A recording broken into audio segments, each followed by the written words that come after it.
It's a lot of simple tips and tricks which actually helped me to develop my concentration and be more focused. You know, based on the current, one second. Yeah, based on the current research, which in America they did a research recently, in which they found, there is a group right now. Whatever age group you are called as millennials, meaning that the anyone from who were born in from the year 2000 or so, you know, so after 2000, so they say them as millenniums, youth millennials. So they found that one out of every four people, three people reported the problem that they have a problem of distraction, that they get distracted very quickly. And 20% of the people, uh, 20% of the people who are working in the companies and all, they all said that they have a huge problem in using of getting distracted with so many different things that are going on. So concentration is actually one of the key things. When you say concentrate, when you go to a store, you get a bottle of liquid. You get a, what do you call it? Like a juice, let's say. It says concentrated. It says 20% concentrated, or it says 40% concentrated, or it says 50% concentrated. So what does it mean? It means that the 40% is actually the original content, and the remaining 60% is actually liquidified, or it just it's not exactly what it should be. So concentration means something that is actually just one thing. Just like when you take a mango juice, I'm sure it's a mango season, right? I think it was just a few weeks ago, or during the summer, you might all have had mangoes. The mangoes, when you take, the mangoes, when you actually make the mango juice, if you add more and more water, you actually don't get the actual mango taste, mango flavor, right? So that's what it actually talks about. That means that the mango is a little bit diluted in a way.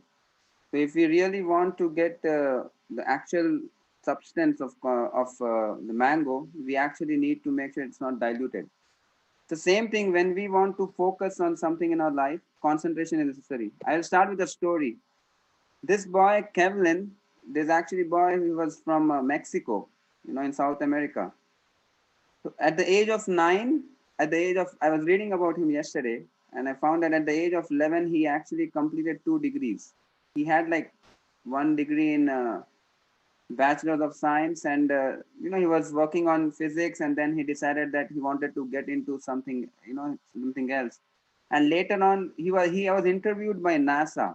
NASA actually called him, and they interviewed him, and they first told, no, we can't give you a job. You're too young. But then later on, they called him again and they said, no, no, we want you here. You come back.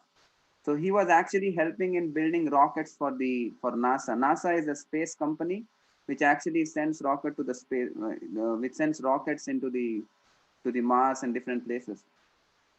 So he was asked once, so what's your secret? He says that one thing that actually he doesn't like himself to be called is a genius. He said, oh, I don't like myself to be called a genius. He said, all I did was I just concentrated on doing my studies, and I was focused on doing right things. I focused on whatever I was doing at that point of time. So this is a story of Kevlin. I'm sure we all would like to be like Kevlin, right? Who is so bright in his studies and who is so focused. So his secret was, he told, concentration was the secret actually. So what does concentration meaning and what does it mean actually? Concentration means that you do one thing at a time with complete absorption. Just only one thing. There's no other thoughts, nothing else going on. You just are focused on doing the one thing.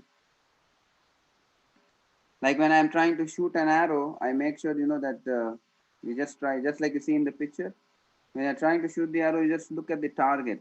That's all you do. That's the meaning of concentration. Now let's say, what does, if you break the definition of concentration even more, you can say that concentration means one thing is you withdraw your mind from all the other things and you hold it on one particular thing, and you keep and you do it on that, and you do that one particular activity that you're supposed to do. Like let's say if I'm studying a book, just make sure that you're completely absorbed in reading that book at that particular time. Otherwise, what happens? We our how many of you feel, just type in the chat box, how many of you have seen that when you read, you're sitting in front of a book and you're trying to read one page, and then you find that you read the whole page but you didn't understand anything. Did it ever happen to anyone? Feel free to type in the answer there. Yeah, many are saying yes to me. Oh yeah. Many. Yeah. Okay. So which means that what happened actually, you're reading the book but still you're not able to get it. It happened with me also. It happens with me. It means that although we are physically reading, but our mind is somewhere else. We are occupied with some other thoughts. Now, if you look at the amount of thoughts that we have, let's say, if you have to rate your thoughts, like let's say tomorrow the exam results are coming, and you're also studying a book, what is going to happen? Your mind is actually always going to think, whether I'll pass in the exam, or whether I'll do good, or whether what will happen, I'll be thinking about if I have if I have to play, if I'm thinking of tomorrow the cricket match, you'll be thinking who will win, India will win or Pakistan will win, who will win. So my mind actually is thinking about all these thoughts although I'm studying at that particular time. So if you divide those thoughts and see, which thought, which if you rate those thoughts, looking at the thoughts and saying, which thought actually is the one that's occupying the most of my energy, and you can then later on see whether that thought is useful or useless. If the thought is not useful, then you should know that obviously if something is important, we can't neglect it. Like I said, I'm not feeling well, so probably I will have to work on. I'm have to do something about it. But if some thought is like something that, like like thinking about a cricket match, I mean, how important is that actually in a way right now when you are studying? You can't do anything about it, so that's why not, why do we need to worry about that? So that's the thing. So we need to know, we need to categorize, we need to look at our thoughts. You should know that you are separate from your thoughts. You are not the same as your thoughts, so we our mind, our mind keeps on projecting different image, different thoughts, and different ideas it keeps on proposing. It's not necessary that you need to act on each and every one of them. So that's actually that's how actually you develop concentration, to neglect the thoughts which are actually not important. Is that making sense to everyone? Okay. I'm sure you must have seen this quote so many times. What does that quote read actually?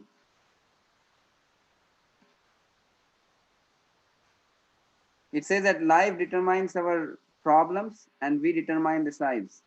So this is a very common quote. We see that there's so many problems might be there.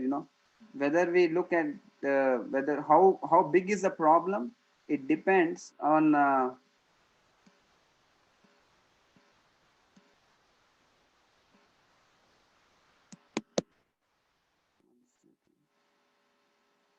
how big is the problem depends upon whether we can actually, how big is the problem depends on us actually, how we look at the problem.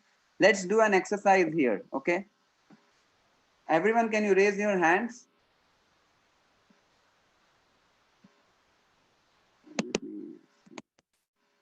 Okay, you raise your hands, right? Now put the hand right in front of your eyes like this, you can see me. Okay, close your eyes and now open your eyes, and now slowly start moving your hand backwards, away from your eyes. Yeah. So what's happening? You see that? You see, when your eyes were closed and you opened your eyes, what was the only thing that you were seeing? The only thing that you are seeing is just your hand itself. You're not seeing anything else.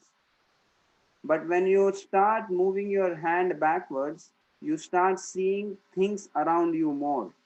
You start looking at, oh, there are many other things. There's a wall, there is a tea, there's a, there are books, there's so many things you can see.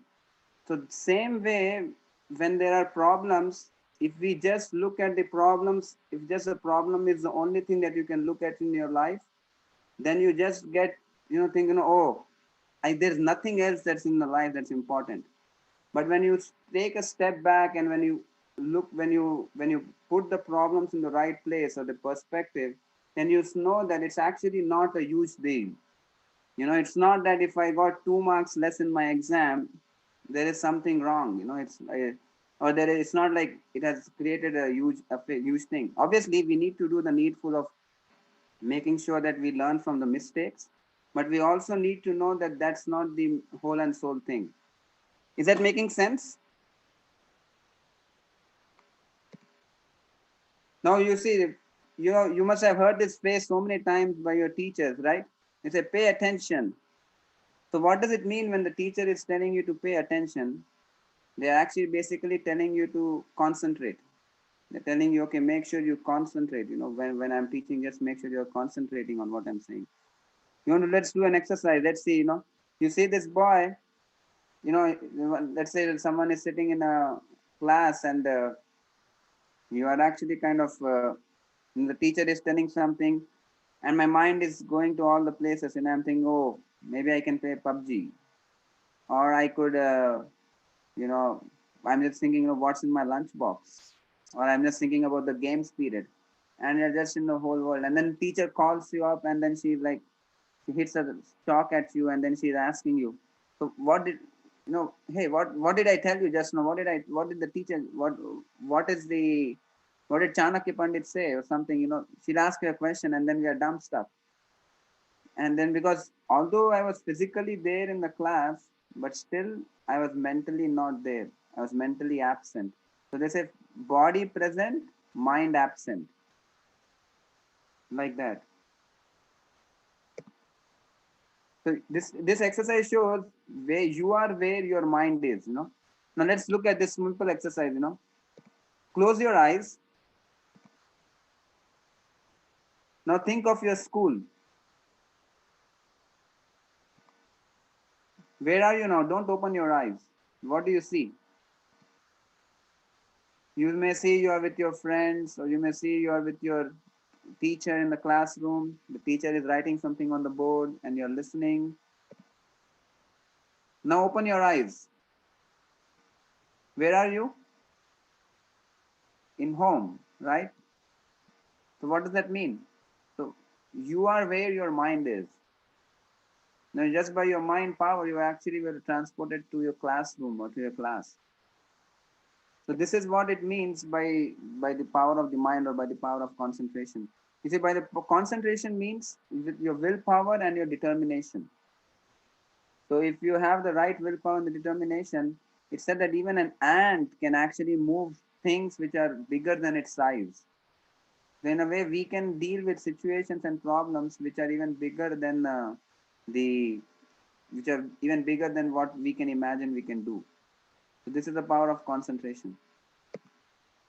I'm sure you must have heard the story of Arjuna from the our Vedic, from the Mahabharata. Arjuna, he was actually one of the greatest greatest archers, actually one of the best, and he knew what was the power of concentration. So Arjuna, when Drona asked, when his teacher asked him, so he did an exercise when he did an exam. Then the exam, what did he tell them to do? He told, he kept a bird. There was a bird kept in the on the tree, and and everyone, all the five brothers were called. Kauravas were called. All of them who were learning from Drona were asked, and they said, okay, now let's see who can shoot that bird. But he said, okay, let's wait. Before shooting, let me. He said, I want to ask you. He first called Yudhishthir. He said, okay, Yudhishthir, what do you see on the? What do you see? Then Yudhishthir said, oh, I see Kauravas. I see my other brothers. I see the tree. I see the bird. I also, I see the bird, and I also see everything else. Then Drona said, okay, you come out. You're not right for, you will not shoot the bird. And then he called Duryodhan. And then he asked the same thing to Duryodhan. And Duryodhan also said the same thing, that, oh yeah, I can see the bird, I can also see the tree, I can see, all the different mountains, I can see different trees, I can see, my brothers and everything like that. Duryodhan, his teacher told him, okay, you also come out, you don't shoot. Like this, he asked all the Kauravas and all the Pandavas were asked. And then later on at the end, Arjuna was called, and Arjuna was asked, so what do you see, Arjuna? Then Arjuna said, I see the bird. Then he asked, do you see anything else? No, I don't see anything else. I just see the bird. And what do you see? He says, I just see the eye of the bird. He says, nothing more. Then he was told, okay, now you shoot. So this is the power of this story shows that how Arjuna was so focused and concentrated on doing the one thing at a time. Same way in our life when we are, like I gave the example of when I'm trying to read a book, that our mind goes to so many places. We may read one page and then we may switch on doing other things. Many times people think that doing multitasking or doing more things at a time is actually efficient, but it's actually a myth. A myth means uh, what do you call it? Myth means something that is actually, it's like a cheating. It's like a cheat, which means it doesn't really give any efficiency. Many times people say, oh, if I do more things at a time, then I will be more efficient. But that doesn't happen naturally. That's not the norm. When you actually do one thing with focus and concentration, then you actually get the most productivity out of it. Same way when you are studying a book, if I try to switch like I read 2 pages and I go to another book, I say, oh, today I'm studying math. Let's say just I'll try, oh, I'm not, it's boring, Let what will I do? I'll just keep the book aside. I'll take something else, or I'll do something, and then I go and play a video game, or I go for watching a TV. So in that way, we are getting distracted. Those are all distractions.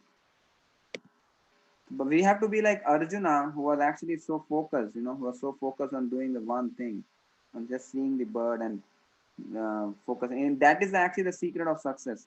When I was in United States, now I'm in Canada. So I've seen so many people who are, like very brilliant. All of these people who are there, many of them are very super intelligent and super brainy people. So I asked them, what's their secret? They say, oh, we just make sure that we are doing what we need to do. We don't get distracted by other things. We don't work on many things at a time, and they're just focused on doing the things. So what is the power of focus? Let's see that what happens actually if you can focus, if we are focused and if the thoughts are not diffused here and there. You see, diffused thoughts cannot result anything in productivity actually. Anything powerful will not happen by diffuse thoughts. Let's see some examples. You see sun rays, you see the sun and you see the sun rays. When the sun rays fall everywhere, what happens? It's nice, you get some nice, you get a nice feeling of what's happening. You get like pretty good, it will become a little sunny. But just imagine if you were actually right in the presence of the sun, you would actually be burnt in a way. So there's so many. The sun rays are like the diffused sun rays. But if you want concentrated sun, like you can see this example. You have anyone of you ever tried this experiment where you actually are magnifying using a magnifying glass? You are actually able to burn a paper. You see that? So what does it mean? It means that when you actually not let the thoughts go here and there, but you rather actually let it focus on the right thing. You just make the thoughts focused. Then you can actually even burn the paper. The same sun ray that's going on. You see the milk. When you are actually uh, when you take milk and water, it's actually like dilution. You're diluting it. But on the same milk, when you actually make into yogurt and curd and paneer, and then you add water, without water, then what does it mean? There's no dilution. Although the quantity of milk was so much, at the end, we just get a little bit of butter. It's just very little quantity, but that's actually concentrated. So concentration, conviction, discipline, focus, regulation. Actually, these things are the ones that actually make the butter. The same way we have to get the butter out of the butter when we are actually doing our any activity in our life. In order to be successful, this is actually the secret in life, that you have to learn to focus on doing the right thing. Focus on doing one thing at a time and not get distracted by many other things. That's one of the key things. Now you see, the magnets from the physics. If you just take a normal iron nail and you look at the orientation of all the atoms within the iron, they are all in different directions. So that's why there is no magnetization in that. It can't attract anything. But it's the same. But if you look at a magnet, the orientation uh, of all the atoms or the molecules, they are all in one direction, and they all are going in one direction only. They are not in many different directions. So when you have it only in one direction, then you can actually then the nail actually is magnetized. Then it can attract any other thing. You see, the same way, this is the power of focus. When all our energies are focused in one thing, then we'll be able to attract attract success in our life in a way. So in order to succeed, we have to concentrate. Now here you look at the example of how a leopard is actually like getting the crocodile. Actually, he was so focused on getting what he needed to. The concentration can make one move the mountains. When I was studying here in one of the best universities in the world, it always was a challenge actually. I mean, the kind of problems and the exams you have, it would be like super challenging. There would be so many complicated things, and the answer was not even like, it was not like a normal exam paper where you could actually just write down what you remembered and all. It was actually much more than that. You had to kind of solve it and everything like that. So one thing that, I mean, it's so easy for us to give up thinking, it's not possible. But when we kept trying, keep focusing on it, just seeing, how we can actually work on it, then we were able to see that we're actually able to get the results. Even the difficult things can be done in life. So many times we may be thinking, this subject I can never do well actually. But if you have the discipline and the patience, and if you focus on concentration, then you can even do the tough things in life. So let's look at a video. So you can say here how actually the power of sound or the mantra can actually make a difference in a way in our life. Let's see.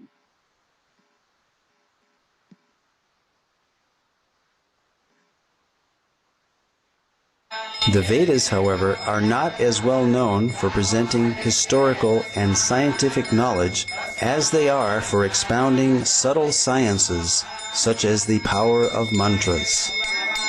We all recognize the power of sound itself by its effects, which can be quite dramatic. Here, a high-pitched frequency shatters a drinking glass. So, we can easily understand that loud sounds can produce substantial reactions. It is commonly believed that mantras can carry hidden power, which can in turn produce profound effects. The ancient Vedic literatures are full of descriptions of weapons being called by mantra. For example, many weapons were invoked by mantra during the epic Kurukshetra war, wherein the Bhagavad Gita itself was spoken. The ancient deployment of Brahmastra weapons, equivalent to modern-day nuclear weapons, are described throughout the Vedic literatures. Additionally, mantras carry hidden spiritual power which can produce significant benefits when chanted properly. Indeed, The Vedas themselves are sound vibrations in literary form and carry a profound message. Spiritual disciplines recommend meditational practices such as silent meditation, silent recitation of mantras, and also the verbal repetition of specific mantras out loud. A clinical test of the benefits of mantra chanting was performed on 3 groups of 62 subjects, males and females of average age 25. They chanted the Hare Krishna Maha Mantra 25 minutes each day under strict clinical supervision. Results showed that regular chanting of the Hare Krishna Maha Mantra reduces stress and depression and helps reduce bad habits and addictions. These results formed a PhD thesis at Florida State University.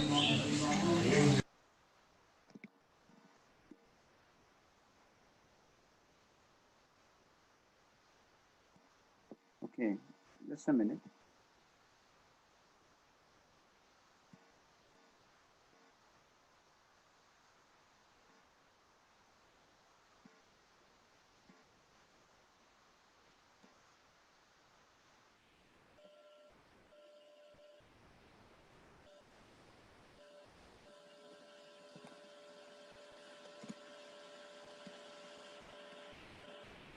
Yeah. You see, by constant, you all like the video? So this video actually talks how by the power of, now till now we talked about the importance of concentration and how we can, and how important it is to concentrate. First of all, when you understand that there's a need for concentration, and now we will actually try to see how we can avoid distractions and how we can, how Bhagavad Gita actually talks about, focus on developing concentration. Okay. So by concentration, we actually can learn to make and gain a vision, mission, and direction in our life. You see, there is no such thing as overnight success or someone who actually became successful just in one night. You look at people who are very successful and you think, wow, I want to be like him.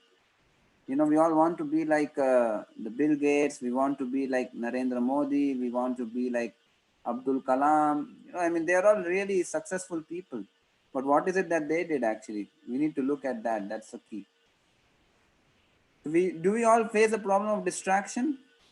Do we all feed into distractions by trying to, there's enough of distraction nowadays in terms of mobile phones, in terms of movies, in terms of different things. They say that the average attention span of a person now is actually not more than 2 minutes. So if anything more than 2 minutes in a video or anything, people actually can't look at it, any educational stuff. But that's the average attention span, which just shows if attention means, you can remember this mantra, where attention goes, energy flows. So wherever you give your attention, that's where our energy will flow. If I give my attention, but if I give my attention in a diversified way, in a diffused way in many things, then my energy is actually not flowing. My energy is flowing in all different directions. And when the energy flows in every other place, then there is nothing that is actually substantial. Just like if we want to burn that paper on a magnifying of the paper, we need to actually make sure that we actually give the complete attention through the magnifying glass. How am I doing on time? Okay, 9:07. So is technology wonderful or miserable? See, technology should always make us a servant. Technology should be a servant for us. It shouldn't make us a servant. It's not that we actually just get distracted by technology. We just get so addicted to it that we're not able to do anything. Now that's why nowadays, they have actually in psychology they have different. There is something called as technologically, like people who actually have the power, they get distracted. For them, there are clinical medicines or clinical doctors who actually give them what to do by which they don't get addicted to different things or don't get distracted. So it's a serious issue actually. So the technology is nice, but technology shouldn't make us a slave of it. It shouldn't allow us to rule over us. That's the thing. It shouldn't make us. Um, it shouldn't make us miserable. Actually, it looks nice, but it can. It shouldn't be like this. You see this? Are we all monkeys, the free monkeys in the forest, who is actually free to do as he likes? Or are we like the slaves, you know, of the technology? That's actually like, we are not able to do anything apart from what is being just dictated to us. Our whatever the mind and the senses tell, we just keep doing that, like that. Let's look at it, how we can actually. So this is a verse from the Bhagavad Gita which actually talks about how regulation in our life will help. Sometimes we, if how many of you can say, just type in the chat box, how many of you wake up sleep at a certain time every day and wake, or I would say the reverse way, how many of you are not able to wake up at a certain time and sleep at a certain time every day? Like every day, let's say you sleep at 9 o'clock or 10 o'clock, 9:30, and then you wake up at 5 o'clock. Let's say, how many of you are not able to do that? Just answer by saying yes or no, or you can say that no, I every day wake up at a particular time.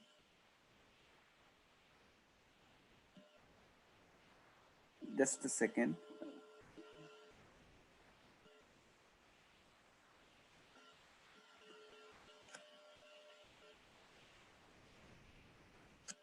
Okay, so it's difficult, right?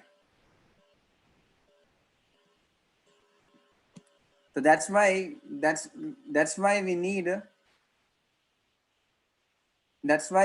a regulation in our life.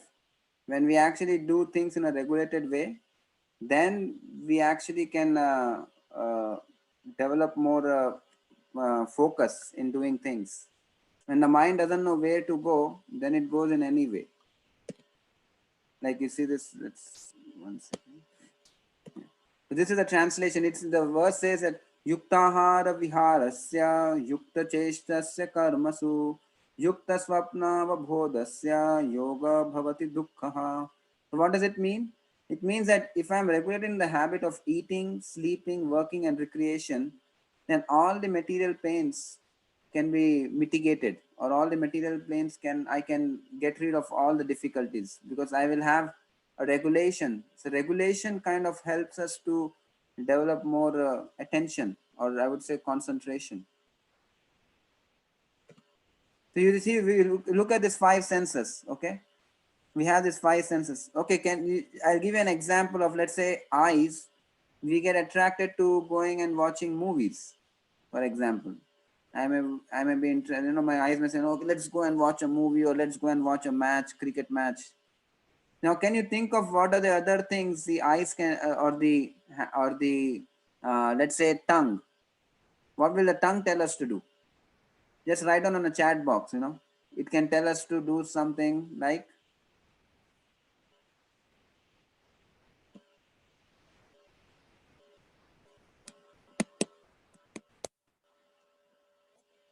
okay, I'm not able to see the answers. Let me.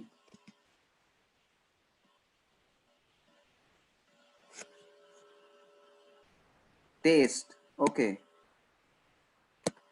Yes, tongue will actually tell us to taste different things. It can tell us sometimes to do taste things which are nice, and sometimes it may tell us to taste things which are not good for us.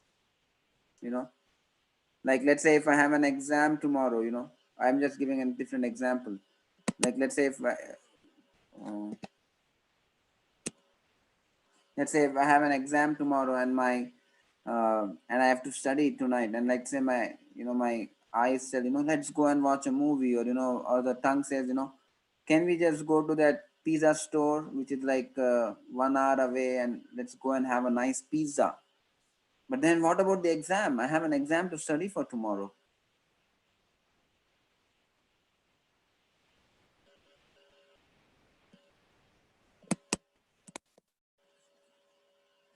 I have an exam tomorrow, so we need to make sure that, okay, I need to study, so that's where the senses, they can actually pull us in all different directions. So the Bhagavad Gita gives a decision making framework for our mind. When the mind gets distracted by so many things, so how we can actually make the decision. So the Bhagavad Gita tells us, Bhagavad Gita teaches us how to make the right decisions in life. You see the 5 horses that you see. So you see the person who is the driver, or the person who is the passenger in the chariot, is actually the soul. So our body is compared to this chariot. Okay. The 5 senses that you see, the 5 horses, are actually the 5 senses of eye, seeing, hearing, speaking, smelling, and touching. These are the 5 senses. And the ropes that you see, the ropes, this is actually the mind. Okay. So the senses actually give their input to the mind. They're saying, oh, we want to go and have a nice pizza, or I want to go and watch a movie, or I want to go and play PUBG, or and then they're thinking, yeah, let's go and do that, they tell the mind. But who is the one who is actually holding the mind? It's actually the driver. But who is the driver? The driver is the intelligence. So intelligence, based on the driver, where the driver, let's say the driver says, no, move the horses in this direction. So what will the horses have to do? They have to go in that direction. So if the horses say, no, okay, if the driver says, okay, go in the other direction, then they start going in other direction. Just like when you're driving a car, like let's say you're going with you're taken a Uber or a Ola, and you're supposed to go to some particular destination. You sit in the car and the driver starts driving, and then you say, no, take a right. He takes a left. He says, no, I'm supposed to go that way. Why are you taking me this way? He says, no, I want you to go there. So that's how it can happen actually. So the key is that the intelligence or the driver has to be strong enough to actually resist the temptations what the mind says. Like if the mind says that, okay, mind comes and tells, hi intelligence, my eyes were saying that, we should go and watch a movie tonight, but my uh, but what do you think, can I go for watching a movie? They go and ask the intelligence.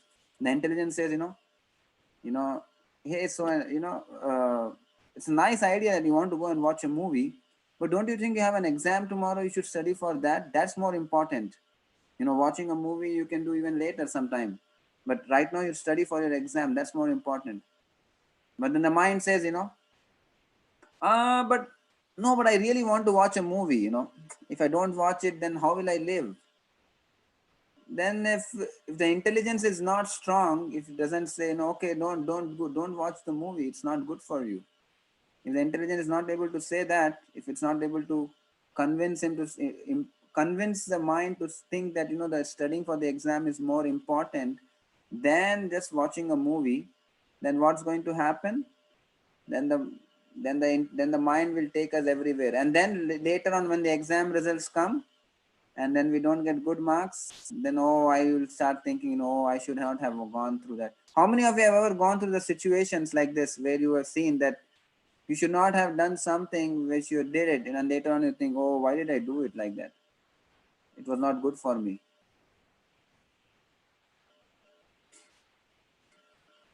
Yes, so we all actually go through such situations in our life. So Bhagavad Gita gives a solution for that. You see, the intelligence is the driver, the mind is the ropes, the senses, these are the 5 senses. So the way to control the mind is actually to strengthen the intelligence. When you make the intelligence strong, then the mind will not pull us in anywhere we want. Then we can act. This is a secret for concentration. If you want to really develop more concentration, the key is to actually strengthen your intelligence. And how do you strengthen your intelligence? Intelligence is strengthened by, you see, Bhagavad Gita talks about this.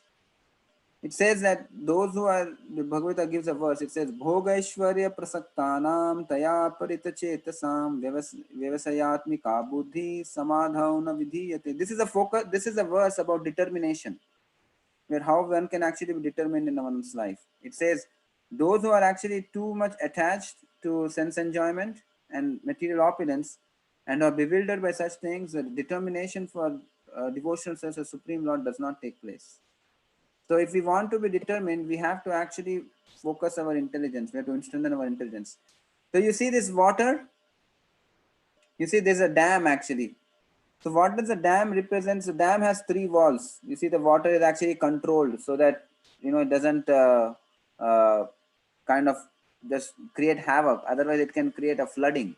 But when you actually let the water go in a slow way such that the water is coming in a regulated fashion, then you can know that it's actually like then that same water can be used in different places. Then it can be used for agriculture, it can be used in harvesting, and so many things you can use this water in. The same way, if we need to have a dam in our life, we should not let the mind dictate whatever the mind wants us to do. So what is the dam in our life? The dam has three walls. What are the three walls? One is the teachers. Our teachers are actually always telling. That's why we have invigilator in the exam. You see, when you are giving an exam, there's an invigilator. Why is a teacher there invigilating us? Because she wants to make sure, because it's like a wall that actually helps us to be disciplined, you know, that we don't cheat in the exam. And then the second one is our parents. Our parents want us to, what do our parents want us to do? They are actually telling us so many things, okay, don't do such things, they're not giving us so much independence. You might say, come on, please give me more independence, why am I like this? But no, actually, by not giving us independence, they are actually kind of protecting us. So that's like a dam for the world. So when you're preserved by your parents, and when you are when you're protected by your teachers, your parents, and the third wall of the third wall of our of the dam is actually God. When we have all these three walls in properly, and we actually live in that way, then we can be like the dam of our by which the water of our life can actually, or the energy of our life can be utilized in very good ways, and we can be successful in our life. Okay, so you see, so this is actually, this talks about resolute in purpose. This is actually the Bhagavad Gita again talking about focus. So व्यवसायात्मिका बुद्धि एकेह कुरु नंदन बहुशाखा hi anantascha buddhayo vyasainam, meaning that those who are resolute in purpose, their aim is one, and those are resolute in purpose, and they have their one aim only of actually, okay, making sure that you have the right purpose.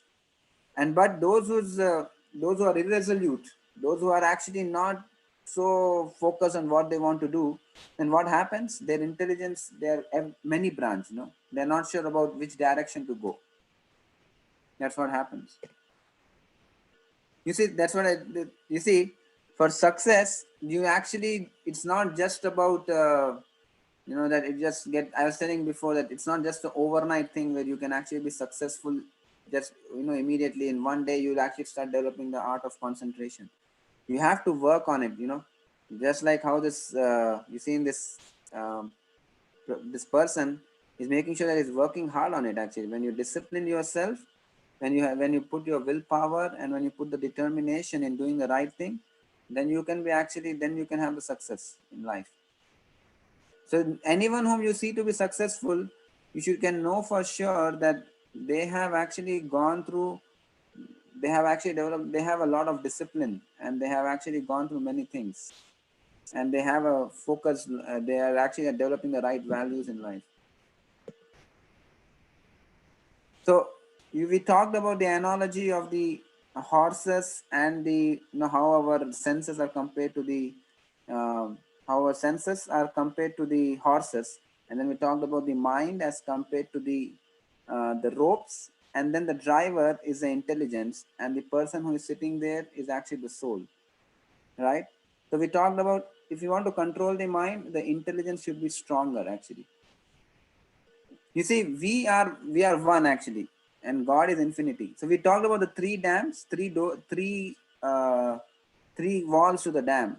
We talked about teachers, we talked about parents, and then the third wall is actually God. When we add God in our life, then we are actually like connecting with the all source of all energy. It's like we are one and God is infinity. If you want just like a simple example, when you open a tap in the house, you get the water, right? How does the water come? Because it's connected to the, you have in the top of the building, you have a like a storage of water. You're getting the waters there, right? So it's the same way. If we want to develop willpower, determination, we want to develop concentration ability, we need to add God into our life. When we add God into our life, then all these positive attributes that we need, they all actually come into us. They all will be natural for us. So this is the main secret, that when we add God in our life, we actually are able to develop the same concentration which Arjuna had actually. Because Arjuna had Krishna with him, or Arjuna had God in his life. That's why he's able to do it. So we are one, God is infinity. And 1 plus infinity is infinity. So this connection will give us a self-confidence and strength to say no to bad inputs. If we can have this, then we can actually develop the right attitude of focus and concentration. And we saw the video of that mantra meditation, where actually they were able to, we did the mantras, and the mantras are actually, how many of you know zip files in the computer? I'm sure if you have heard, you must have known. So zip files are something like a small file, but when you click in it, there you can actually compress lot of information from the computer, and you can save it in one small thing. But when you click on it, it just looks like a small one file, but when you click on it, you get so many information from it. The same way mantra meditation has the ability to actually spiritualize our mind, our intelligence and senses. So when we do that, right now in America, the one of the most how do you say that? How do I say that? One of the most thing that people actually talk about, or 1 in 5 people or 7 people, they are all actually looking to do meditation. Although they are so advanced in everything, they understand that because of all the modern technological situations that one is going through, it's actually causing them a lot of stress. So they all talk about doing meditation to be one of the top priorities. That's, even in the companies, they have something called as mindfulness, where they want to make sure that their employees are having mindfulness. They're developing the spiritual, they're having some spirituality in their life. And even in when people go for interviews, they ask them, previously people used to talk about emotional quotient and intelligence quotient, like how intelligent you are. But right now, that's one of the key things that people ask in the companies when they go for interviews, is they ask, do you have, what's your SQ? SQ means a spiritual quotient. So when they see that you have a spiritual quotient, then they know that you can actually be focused in what you are doing. Because right now they know that the world knows that actually so much of distraction, so many things in their life that they can get distracted by. They want to see how much actually people have SQ, spiritual quotient. And spiritual quotient means it comes by mantra meditation, by chanting of mantras. So we should have faith in the power of prayers. Prayers actually help us. When prayers go up, blessings come down. And we can always pray to, we should have faith that our prayers actually will be answered, or our prayers are being answered to some degree or the other. They're always there. They're being answered actually. Okay. So the Bhagavad Gita is actually one of the most important spiritual texts that has been read by many deep thinkers and many important people of this world, including uh, Narendra Modi, Abdul Kalam, and Einstein, Steve Jobs. You talk about Will Smith. If you don't know if you have heard of him, Will Smith is one of the most famous movie actors here. And many people actually have gone to the Bhagavad Gita for actually finding answers to their life. You see, Mahatma Gandhi actually also read it. He said that whenever I have difficulties, I would actually go through the Bhagavad Gita and find something that would actually give me something where I can find a purpose in my life, or it will give me hope and consolation actually. So Bhagavad Gita has different things. It has it's a Sanskrit is actually like the language that everyone likes to. It's being used in computer as well. And this is a mantra that we're talking about.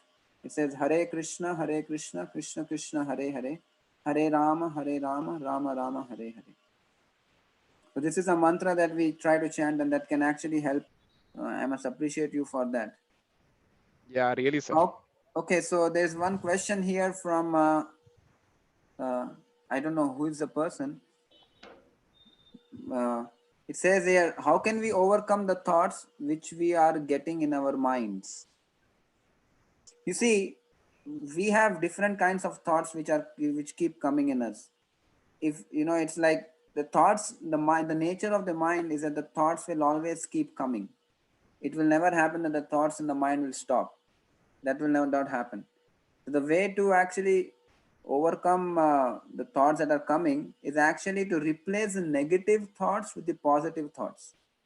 So for that, what kind of thoughts you take in? Like, let's say if I every day, if I am playing every day, if I'm watching movies, which are like, so much of, what do you call it? There's so much of crime and everything, so many, so many information that you're taking that's not so good. Then naturally my mind will naturally will dwell in that way. It will go in a way where I should, I think negatively. These 2 years, they are actually the keys. What you put into them. When you put garbage in, garbage will be there inside, and that's what the thoughts will be there. But if you put good in, you'll get good out. So if we want to overcome the thoughts that are actually not so good, you should replace with positive thoughts. And the two ways by which we can do it, one is by meditation, mantra meditation. That's the most powerful and effective way. And the second is by reading the Bhagavad Gita, is by actually participating in the value education contest, is by actually trying to get into the understanding the wisdom from the Bhagavad Gita. When you actually replace those thoughts, then we can actually overcome the negative thoughts. Does that make sense? It's not it's not that complicated. We all go through such things, but the key is to put in the right input. When you put the right things, then it will happen. Thank you. Any other questions or comments? No, sir, not as of now. I'm just waiting if somebody asks. Okay. Is another question we got. How can we gain positive mental attitude? How can we gain positive mental attitude? There are two ways. See, if someone wants to do well in his college studies, what do they do actually? Or in his school studies, what do? You should actually be with the topper. You should ask, how do you do actually? What's your secret? How do you study it? Right? So same way, when you actually associate with like-minded people, that's where we can actually develop the positive mental attitude. We talked about the mantra meditation. We talked about the reading of the Bhagavad Gita. We also need to have the association. Like when you regularly are attending these kind of sessions, you're actually naturally able to develop the positive mental attitude because you're associating with people who are having those things. The value education contest group, I should appreciate their efforts in organizing these sessions every week for all of you, for your benefit. If you have a chance, you should even invite others to join in. The key is that you actually need to associate with right people. Have a company of like-minded people. If you want to be a topper, you associate with toppers, and if you want to develop positive mental attitude, you associate with people who have that. And the next one is there's another question that is, how can we avoid any kind of frivolous activities? Okay, I'm getting one more here. Or how can we concentrate on studies and also sports, other circular activities? Let me first answer the first one. How can we avoid any kind of frivolous activities? We have to just say, how do I say that? My answer goes to the same thing of, trying to make sure that we are focused on doing what we are trying to do. Like, let's say, uh, just think about just like we did the thought experiment where you actually kind of rate your thoughts. So before actions comes the thoughts. So it will be nice to actually observe your thoughts and write down. When you write down your thoughts and then you look at them, then what happens is you know which thoughts are important and which are not important. When you know that some thought will actually lead you to some frivolous activity which is not so good, then you can kind of say, okay, I'm not going to do that for now. I'm going to avoid doing that. I'm going to stop it. And obviously the same thing is the practice of mantra meditation, the Bhagavad Gita reading will also help. But to be more practical, write down the thoughts that are coming to you, write down on a paper, and then look at those thoughts and think, do you really want to do those things? Do you really want to do something which will which will not take us anywhere in a way, which will not help us in anything in our life? So that's a good one to think about. And then how can we concentrate on studies and also on sports, other circular activities, other curricular activities, sorry. Uh, uh, yes, so do concentration means doing one thing at a time. When you are studying, you study, and when you are you're playing sports, you just play that. You don't worry about other things. I had seen in my school days, when I was in school, I had seen many students who were actually really good at sports as well as at studies.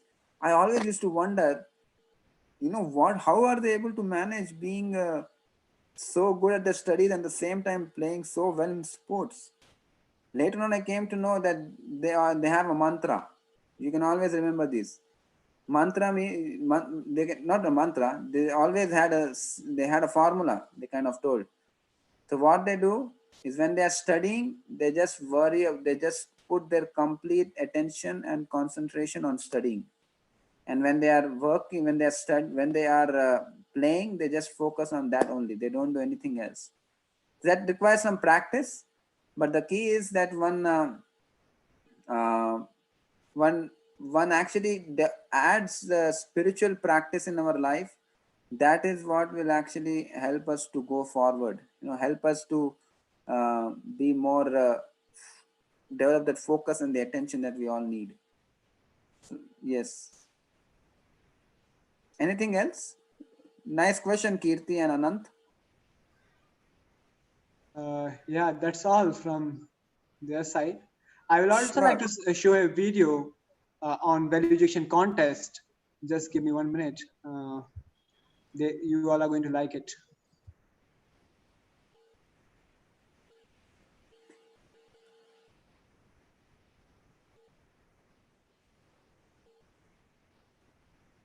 I humbly suggest every one of you all can try to participate in this and invite your other friends, and to also, if you really want to do good for your friends, suggest them to actually come for this value education regular every week classes, and get them also to participate in this thing.